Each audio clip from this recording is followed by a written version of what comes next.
Bonjour à tous, soyez les bienvenus. Nous sommes ravis de vous retrouver à Golf Hub, dans ce complexe magnifique de golf dans le sud de la France, pour une nouvelle émission de golf. Et à ma droite, François Lamarre, Head Pro du golf de Barbossy. Bonjour François. Bonjour Michel, bonjour à tous. Alors on est parti pour une nouvelle émission de pédagogie et générique.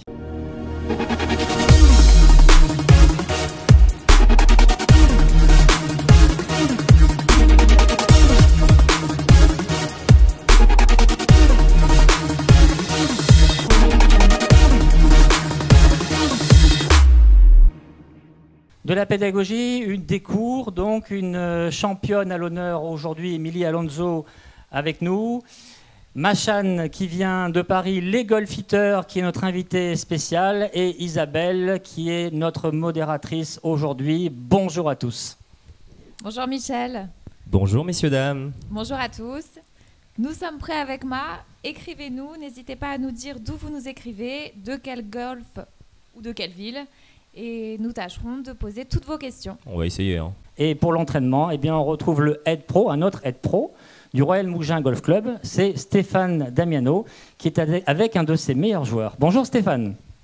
Bonjour Michel, bonjour tout le monde. Et effectivement, j'ai retrouvé mon cher petit Julien Raya qui a été dans notre académie pendant plusieurs années et qui maintenant est aux États-Unis. Il a suivi le cursus et il est donc parti avec une bourse dans une faculté américaine. Voilà, effectivement, ça fait 2 ans que je suis aux États-Unis maintenant. Je fais mes études là-bas et je joue dans l'équipe de golf de l'université. Et j'ai eu accès à cette chance grâce à l'équipe de Stéphane Damiano, à la Prime Golf Academy. Bon, mais on est là surtout pour faire une démonstration. Donc on a choisi une partie du scoring game, une partie du jeu qui est proche du score, le wedging. Ces fameux coups lorsqu'on est proche du green et qu'il faut mettre absolument au drapeau. Alors au niveau de Julien, sur le wedging, il y a une notion importante, ça va être le travail sur la hauteur de la balle pour pouvoir s'adapter à toutes les conditions de jeu et à tout type de terrain. Donc on a décidé de vous faire une démonstration sur des wedges balle basse, balle haute. Alors Julien, tu nous expliques, on va démarrer avec quoi? On va commencer avec une balle haute aujourd'hui, d'à peu près 80 mètres et environ 25 mètres de haut. Donc coup de wedge assez standard et très utilisé sur le parcours. Voilà, ce qui correspond effectivement à du scoring en plein tournoi pour une attaque de green, peut-être avec un green sans beaucoup de profondeur, puisque vous voulez la faire assez haute. Exactement, oui, un green avec pas beaucoup de profondeur, histoire de l'arrêter assez rapidement et de se mettre le plus proche possible pour peut-être dans de bonnes conditions. Alors Stéphane, est-ce qu'on peut poser une question tout de suite? Est-ce que plus un joueur plus un joueur est fort, plus il est capable de faire des balles hautes et les faire donc tomber quasiment à la verticale du drapeau? Et plus un joueur démarre le golf, plus il fait des balles tendues, d'où la problématique pour le joueur qui démarre le golf d'arrêter ses balles au drapeau? C'est sûr qu'il y a une question de qualité de contact, donc un bon joueur est censé quand même avoir un très bon contact de balle, et dans ce cas-là, il y a forcément un backspin normal qui se met en place par rapport à la construction du fer, de la tête du club, les stries, etc. Donc une balle bien touchée aura forcément du backspin, elle arrive de haut, elle tombe, elle s'arrête. Une balle mal touchée n'en aura pas. C'est pour ça qu'au début, si on touche mal la balle, qu'on la cueille un peu ou qu'on la prend en remontant, les stries ne vont pas pincer la balle, on va dire, et il n'y aura pas de backspin, et donc une balle qui roule trop. Et voilà. N'oublions pas la vitesse de swing. Et effectivement, c'est seulement à partir d'une certaine vitesse au niveau du passage du club, de passage de l'impact, que le backspin va vraiment se mettre en place. Sinon, évidemment, il y en aura peu. On attaque? Alors, balle basse, après il va nous expliquer comment il fait. Pas balle haute, il nous explique comment il fait.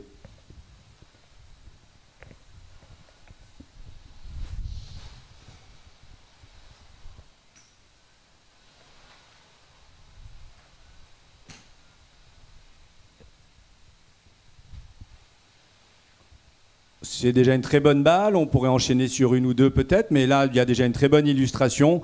On voit une balle qui a 23 mètres de hauteur, on voit la courbe à droite, donc une balle assez haute. Et comme vous le voyez, un carry de 75 mètres, 4, et un total plus petit. Ça veut dire que la balle a eu du backspin, elle s'est vraiment arrêtée net. Donc il vient de passer un immeuble de 7 étages. Avec exactement. On dirait pas, mais ça grimpe vite.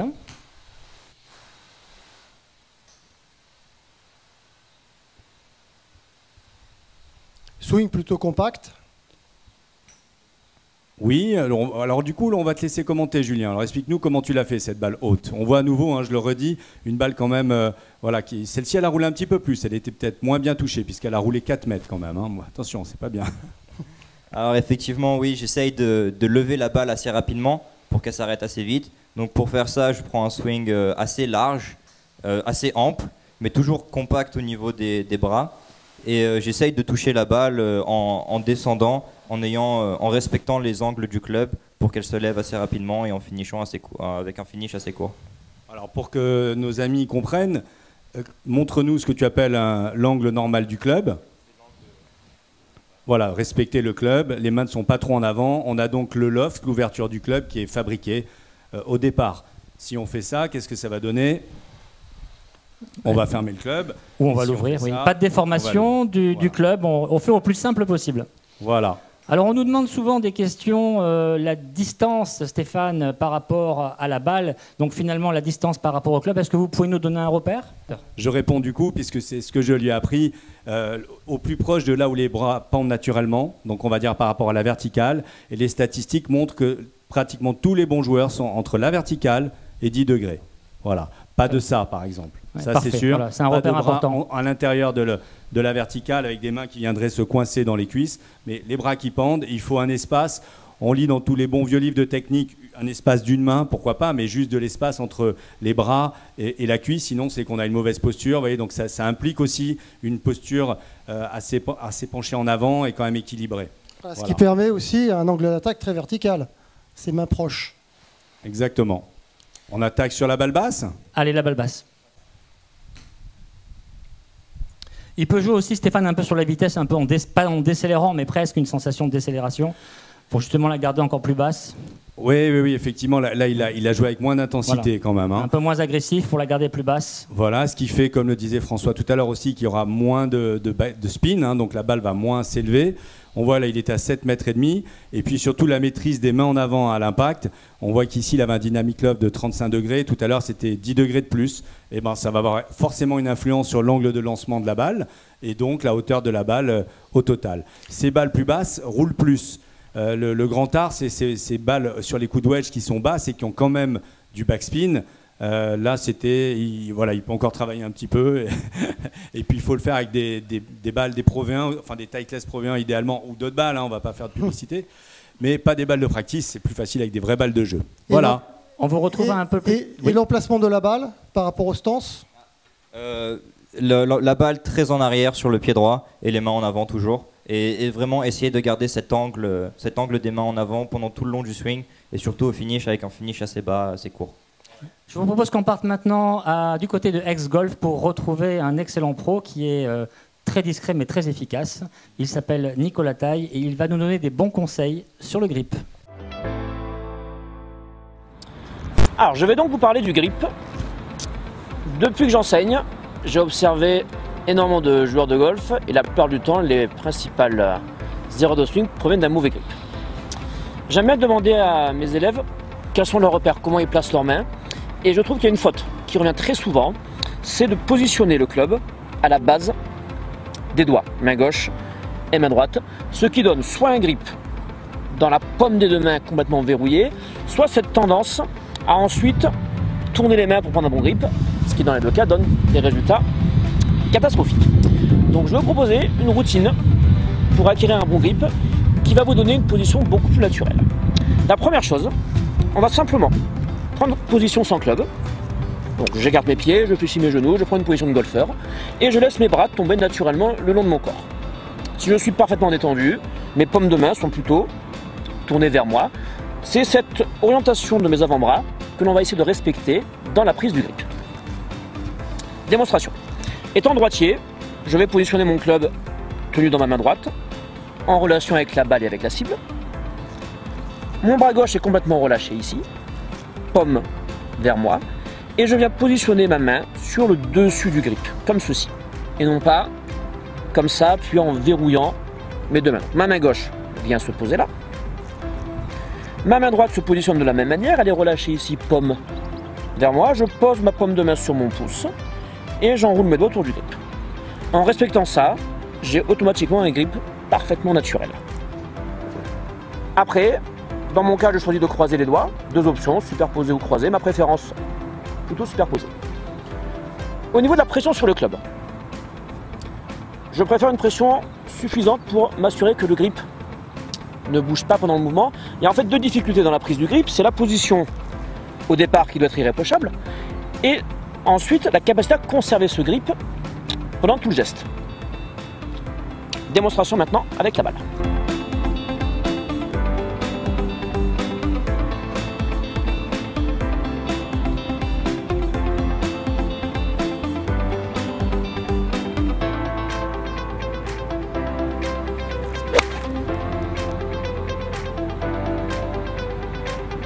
Dernière chose importante, une fois que j'ai pris un bon grip au départ, je m'assure de le conserver tout le swing.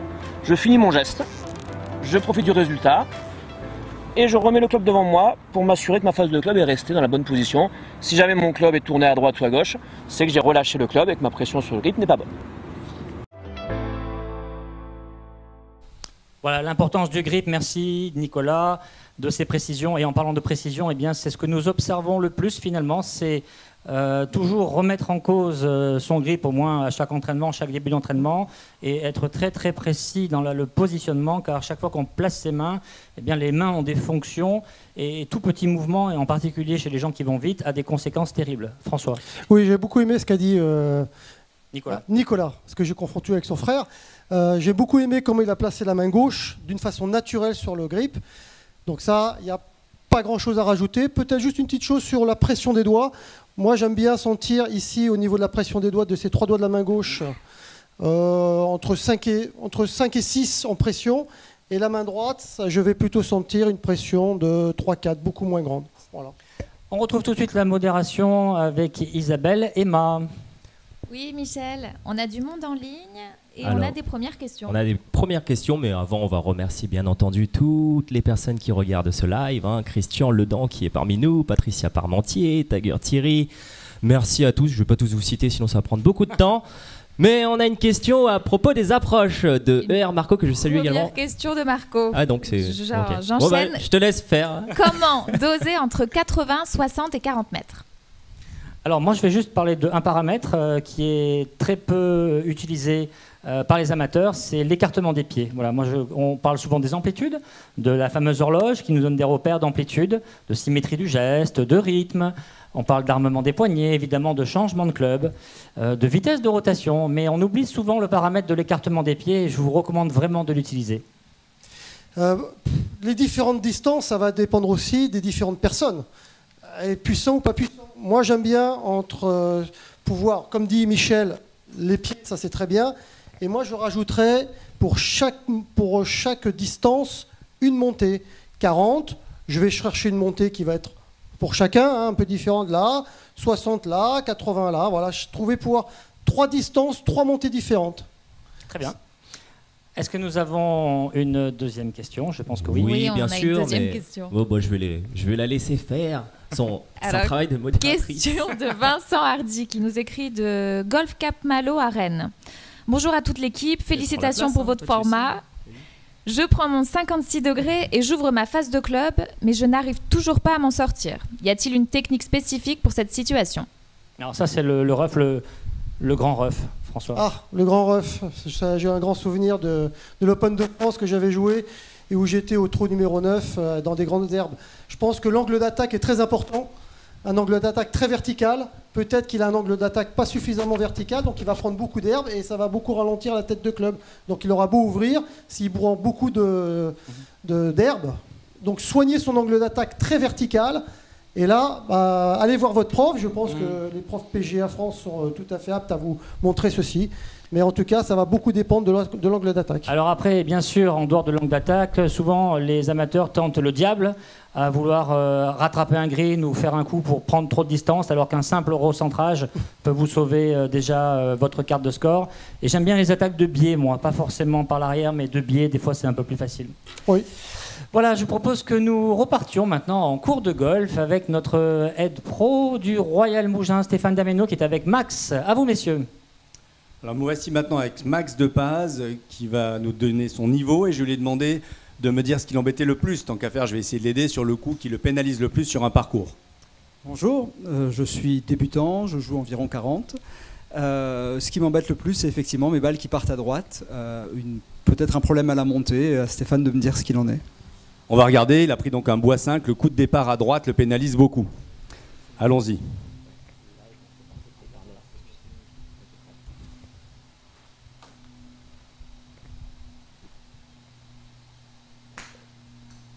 Il n'a pas menti, c'est une balle à droite. On en fait quelques-unes. Je regarde en même temps les chiffres. On a une phase de club très ouverte.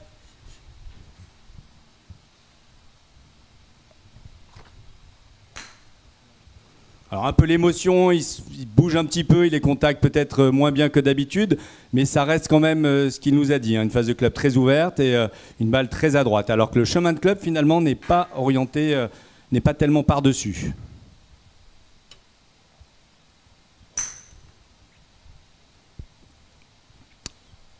Alors il va y avoir un diagnostic donc de fait, et puis vous allez donc trouver une solution. On vous retrouvera tout à l'heure pour la solution. Déjà un diagnostic rapide. Alors on peut, bon peut-être on se risque sur une vidéo, hein, on va peut-être regarder ça, parce que là j'ai déjà des éléments importants. Alors je vais passer sur le Trackman et on va regarder la vidéo. Voilà, alors je suis prêt, on a sélectionné une balle avec Max qui est typique, hein, vous voyez cette balle qui lui sort à droite et qui reste à droite, hein, un push slice. On voit qu'il y a des choses qui se répètent, comme un mauvais centrage de balle, il les prend beaucoup de la pointe. Comme la face de club d'un bois est galbée, quand on les prend de la pointe, la face est ouverte. Alors ça pourrait la ramener vers la gauche avec un driver et beaucoup de vitesse, mais là, dans le cas de Max, non. Et on voit que la face de club est donc très ouverte, hein, presque 10 degrés. Et la direction de son swing, son chemin club, sont intérieur-extérieur. Je précise parce que ce genre de balles coupées, en tous les cas qui vont à droite, les amateurs les amalgament à du slice et donc pensent souvent revenir par-dessus. C'est pas le cas de Max, là c'est plus complexe. Enfin, pas complexe pour moi, peut-être pour lui, on va voir. Donc on part sur la vidéo. Donc on va voir qu'il a déjà travaillé justement ce fameux retour par-dessus. Donc là il est plutôt en train de monter limite à l'intérieur, hein, je vais pas trop détaillé, je vais rester sur ce qui nous intéresse. Bon, au passage, on voit des appuis à gauche là qui flottent un petit peu, hein, les genoux qui se laissent un peu dériver vers la droite à la montée, mais c'est pas si mal. En haut de l'élan, une position de club qui sous-entendrait ce chemin intérieur-extérieur, hein, puisque ça croise vers la cible. Là, il revient très légèrement par-dessus, mais finalement, habilement, il va replacer le club dans le plan, même à l'intérieur. Alors, qu'est-ce qui va le gêner? On va le voir là, à l'impact. Et juste après, eh bien, on voit qu'il bloque son poignet gauche, qu'il garde le club complètement bloqué, qu'il plie le coude. Donc, il n'y a pas de release naturelle de la main droite, il n'y a pas un allongement naturel des bras qui fait que le club se referme naturellement. Alors, Max, ça me ferait penser à quelqu'un qui... Est-ce qu'à tes tout débuts, tu n'allais pas à gauche par hasard? Au début, je partais à gauche, uniquement. Voilà, au début, il était complètement à gauche. Ça ne m'étonne pas parce qu'on voit qu'il veut bloquer la face ouverte. Donc, alors, si on reste... Stéphane, oui. tu sais que tu fais des analyses, tu es passionnant à écouter. La régie n'arrive même pas à te couper. Tellement c'est passionnant de t'écouter. Et on va te laisser faire maintenant cette correction. Et on va retrouver une championne de golf qui est au début de sa grande route et à qui on souhaite le plus grand succès, évidemment. Et on te retrouve, Stéphane, d'ici quelques minutes, juste après Émilie Alonso.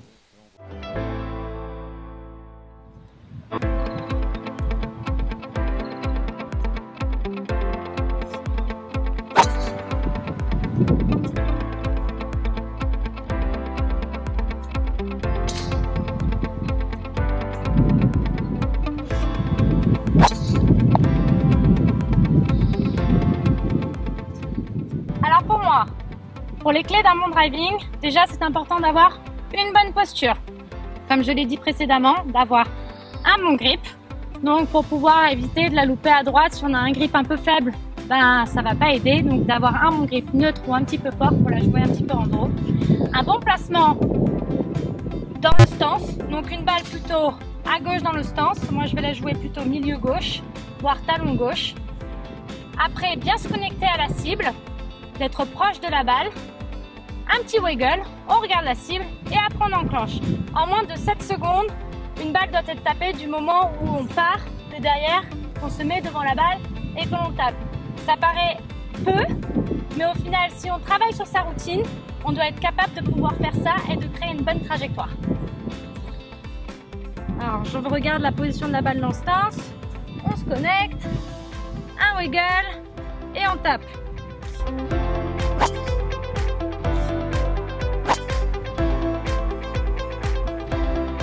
Et une balle toute droite. On aligne bien la face de club à la cible. Après le petit repère que l'on a pris devant, on vérifie son grip. Bonne balle, bonne position de balle dans ce stance et on envoie.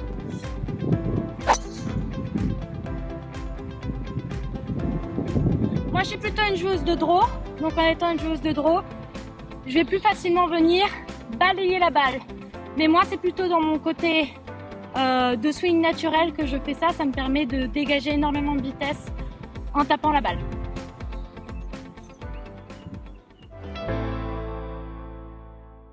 Voilà, Émilie toujours à 100% et quelle pêche. Quel beau swing et quelle release. Oui. Quelle Alors, release et qu'est-ce qu'ils utilisent bien leur bras de levier ces joueurs. voilà, elle est juste hyper agréable à regarder. On apprend beaucoup de choses et puis surtout la vérité de toujours. On conseille souvent de ne pas driver toujours à 100%. Avec elle, c'est l'inverse. Ah oui. Comme quoi, on peut tout faire au golf. Tout est possible selon le joueur. Chacun son tempérament. Voilà. Mais bon, 100% de l'implication dans un drive, sur le tour au niveau des hommes, c'est à titre peut-être exceptionnel, une fois ou deux peut-être sur le parcours. Oh, oui, c'est ça. Je pense que ça va dépendre quand même pas mal du trou. Le vrai 100%. Hein, le vrai 100%. pas, C'est assez rare. Hein. pas tout le temps. Eh oui. Bien que quand même maintenant les trous sont de plus en plus longs. Ouais. Donc il faut Après, envoyer et être précis. Eh bien, on va aussi être précis à notre droite avec la modération. C'est nous. On vous écoute. Merci encore. Hein. Vous êtes de plus en plus nombreux à vous connecter. Bezo, pardon, excuse-moi.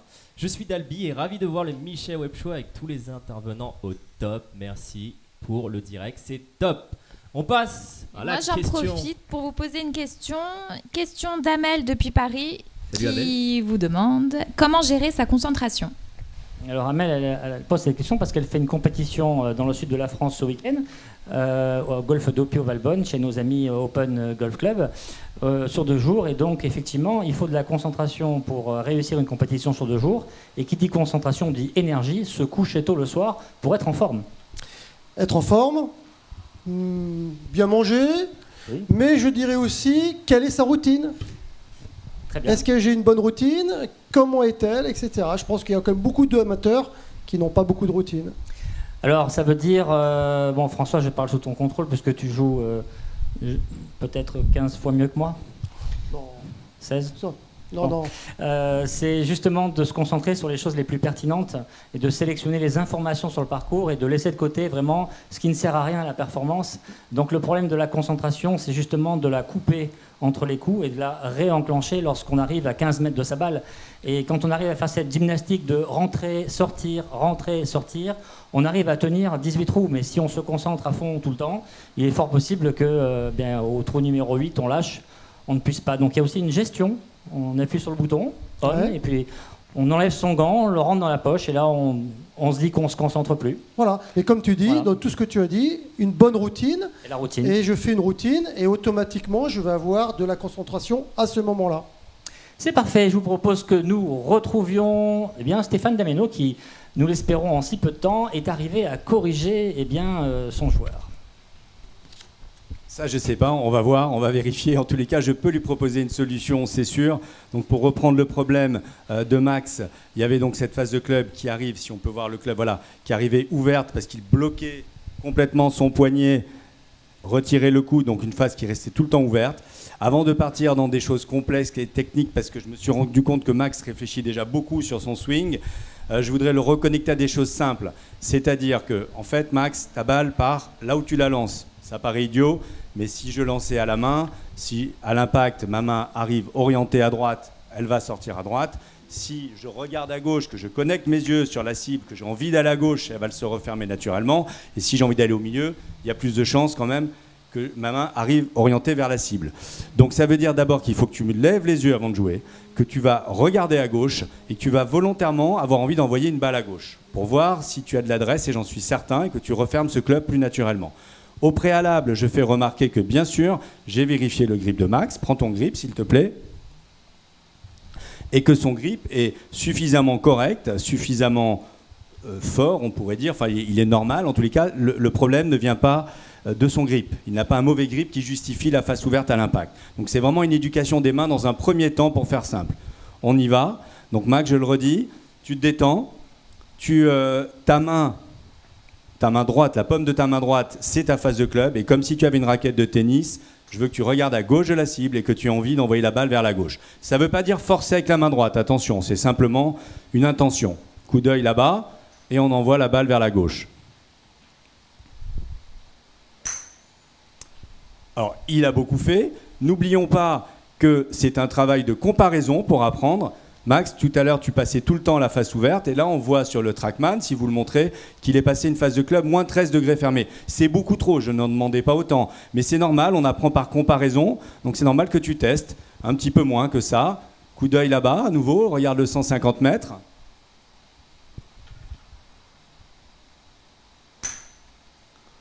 Il y a de l'idée. Je précise qu'on est resté avec un bois 5. Pour démarrer cet exercice, j'aurais préféré faire prendre un fer 9, un club beaucoup plus facile à Max. Mais regardez l'impact sur la face de club. Hein, Max, tu vois, tu es en train de reprendre contrôle de cette phase de club. Et les autres chiffres de ton swing, puisqu'on peut s'appuyer sur un Trackman, sont tout à fait corrects. Hein, puisque tu as un club pass qui a 2,9, à peine un peu intérieur-extérieur.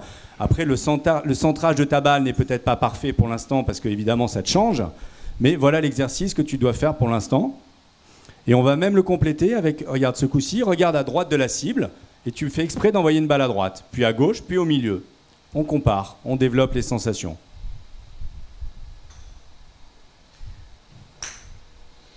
Alors, elle est topée, mais tu commences à avoir un début de sensation. Regarde ta face de club, tu retrouves à 12 degrés comme tout à l'heure. En fait, c'est ce que tu faisais tout à l'heure sans le faire exprès, avec une balle un peu plus centrée. On va jouer une balle à gauche, le 150 mètres, pas plus, hein, donc entre 5 et 7 mètres à gauche de la cible, ça suffit. Voilà. Et c'est une balle droite.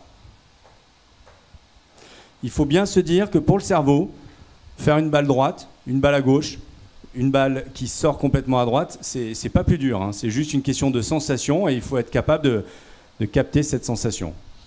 Ta face de club était parfaitement square sur la dernière, mais pas encore centrée au niveau de la face. Stéphane, on voit que de toute manière, à chaque fois, les élèves font énormément d'efforts de manière à, avec ton feedback et celui de Trackman, à avoir des résultats assez rapides. Et c'est même exagéré, mais c'est pas plus mal. Après, quand ils y pensent moins, forcément, on revient vers des données qui sont à cheval, enfin, entre ce qu'il faisait avant et ce qu'il faut faire. En fait, mais ça va très vite, Michel, parce qu'il vient de la faire, la bonne balle. Après 4 balles, et en plus avec le stress des caméras, etc. Ouais. Face de club parfaitement square, un chemin de club légèrement intérieur-extérieur. Et je vais vous mettre l'image de la trajectoire, au cas où vous n'auriez pas pu la suivre. Vous allez voir que celle-ci, ça y est, elle commençait à être droite. Vous voyez, on n'est pas loin de la cible, hein. On est à peine 9 mètres et demi à gauche de la cible. Donc pour un joueur du niveau de Max, ça veut dire qu'il est sur le fairway. Ça commence déjà à payer. Bien sûr, ça demande de l'entraînement. Et il se fait plaisir. Est-ce qu'on peut avoir le sentiment du joueur, Stéphane? Le sentiment, c'est effectivement de se rendre compte qu'on contrôle notre balle. Alors qu'effectivement, au début, on a tendance à taper et plutôt à envoyer les bras, à ne pas chercher à contrôler la balle. En tout cas, ne pas se rendre compte qu'on contrôle la balle, ne serait-ce que par le regard. Est-ce que une question à Max, est-ce que le fait de voir les chiffres te fait plus t'engager dans les directives du coach? Alors les chiffres de l'angle, effectivement, de l'angle d'attaque du club, oui. Effectivement, c'est le chiffre le plus intéressant. La balle à droite, à gauche, on s'en rend compte. Mais effectivement, le fait que ma face soit trop ouverte ou trop fermée, c'est les chiffres qui me le donnent. Eh bien, c'est parfait. C'est ce que nous souhaitions recueillir comme information. Et Stéphane Damiano du Royal Mougins Golf Club Prime Golf Academy, eh bien, nous te remercions pour ces expertises parfaites comme d'habitude. Merci aussi à Julien Raya d'être venu aujourd'hui sur le plateau, à Max. Les remerciements aussi à la modération avec nous aujourd'hui. Voilà, les golfiteurs. Alors vous savez que... Alors Isabelle, merci. Merci Michel. Voilà, c'était ta première, le baptême du feu. Et avec en plus, grand plaisir. Avec un double foyer, puisqu'à ta gauche, il y a encore un feu difficile à contrôler. Difficile. Alors, Ma, qui est avec nous, qui a passé 9 jours dans le Sud, a une chaîne YouTube, ça s'appelle Les Golfiteurs. Vous pouvez vous abonner à la chaîne de Ma et vous passerez toujours des bons moments. Et puis Ma, maintenant, va devenir professeur de golf. Enfin, en tout cas, enseignant de golf. Professeur, ce sera pour après son premier diplôme. Voilà, et puis à mes côtés, eh bien, un bras droit depuis toujours, c'est François Lamarck qui est Head Pro du Riviera Golf de Barbeaucy. Eh bien, merci Michel. En tout cas, ça a été un grand plaisir. C'est toujours un plaisir, et puis tes expériences de joueur sont précieuses pour vous tous, nous tous. Merci. Et donc n'hésitez pas, voilà, à aller consulter tous ces professionnels et puis à venir dans ce magnifique centre de Golf Up si vous êtes dans le sud de la France, ou de venir nous consulter. Les coordonnées ne sont pas bien difficiles à trouver. Voilà, à la technique, John Boucher, Christophe Michaud, Yacine aujourd'hui, et Fred Perret, voilà, qui nous ont... eh bien, c'est grâce à eux, c'est grâce à la technique. C'est comme au golf, hein. Sans technique, on ne peut pas y arriver. Oui, mais sans les exactement. techniciens, on ne peut rien faire. Voilà, un grand merci à tous, un merci à Nérim, à Golf Up, et on se retrouve bientôt pour un prochain numéro.